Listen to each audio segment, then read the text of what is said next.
Aujourd'hui, s'est ouverte la traditionnelle conférence des ambassadeurs. C'est un peu le grand rendez-vous annuel de tous les ambassadeurs de France qui viennent à Paris et qui échangent leurs expériences, discutent, travaillent ensemble et puis effectivement essayent de planifier le travail pour l'an prochain. Et l'autre tradition, c'est qu'à cette occasion, le président de la République prononce un discours qui définisse les grandes orientations de la politique étrangère française. Cette année, Emmanuel Macron avait deux priorités: rassurer les diplomates et rassurer les Français sur le statut de la France. Pourquoi rassurer les diplomates? Il y a une grande réforme du corps diplomatique qui est supprimée, tout simplement. Ça a créé un émoi.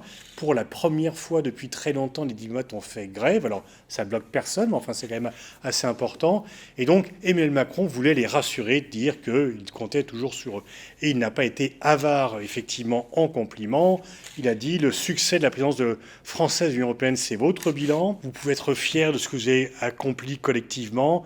Et puis, il a rappelé que pour la première fois depuis 3 décennies, les crédits et les effectifs du Quai d'Orsay allaient être renforcés. C'est vrai qu'ils sont traditionnellement et malheureusement rognés depuis longtemps sans que les ministres puissent ou sachent l'empêcher. Et puis donc il dit qu'il faut une diplomatie de combat et que sa réforme, la suppression du corps des diplomates, qui fait craindre aux diplomates qu'ils puissent être remplacés par des gens venus d'ailleurs, par des gens un peu en cours avec le pouvoir, c'est pour lui faire appel à des nouveaux talents sur des spécialisations. L'autre point pour rassurer, c'est sur le statut de la France, parce que la France a été bousculée par les derniers événements. La diplomatie française a été mise en cause au Sahel, en Russie, en Europe, etc.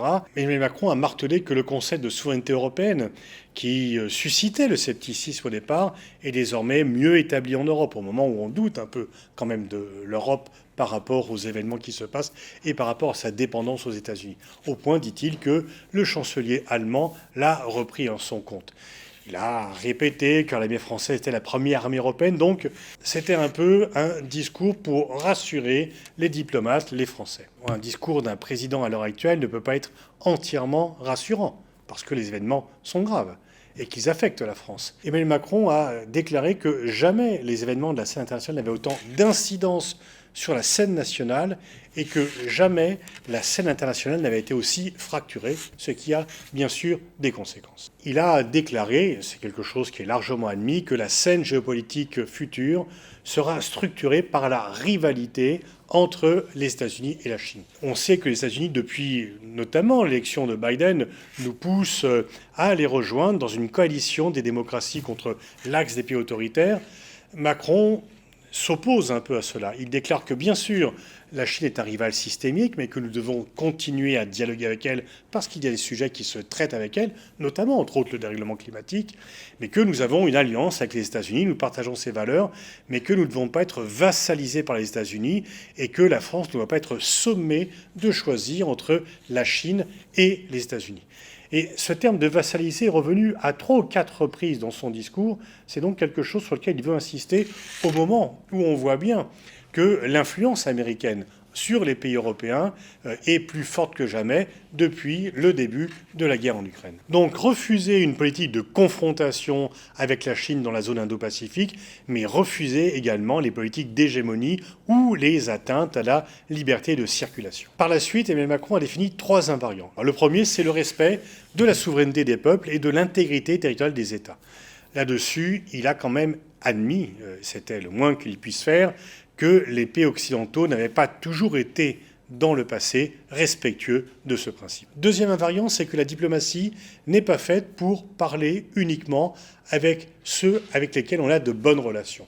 Il a appelé à se méfier de ces fausses morales. La diplomatie, c'est aussi pour parler avec ceux avec lesquels on a de graves désaccords. Et troisième invariant, c'est créer des coalitions d'égaux à égaux. Et là encore, il a employé le terme de vassalisation pour éviter les vastes coalitions dans lesquelles un acteur majeur tente de vassaliser les autres. Par rapport à cela, 3 objectifs: défendre la force, l'influence et l'indépendance de la France. Il dit que cette année, aussi bien l'Europe de la défense s'est renforcée avec le ralliement du Danemark à ce concept, et que l'OTAN s'est également renforcée avec l'adhésion de la Suède et de la Finlande. On peut penser que l'OTAN, cette année, s'est beaucoup plus renforcée que l'Europe de la défense, et on peut penser en réalité que finalement l'autonomie stratégique européenne est quand même très en difficulté, par rapport à la peur suscitée par la guerre lancée par la Russie contre l'Ukraine. Agir pour la paix et la stabilité en aidant l'Ukraine, oui, mais la question que l'on pourrait poser au président, à laquelle il n'a pas répondu, aider l'Ukraine jusqu'où ? Quand est-ce que l'on pourra dire que l'Ukraine a atteint ses buts de guerre et que l'on peut négocier avec eux la fin de l'aide?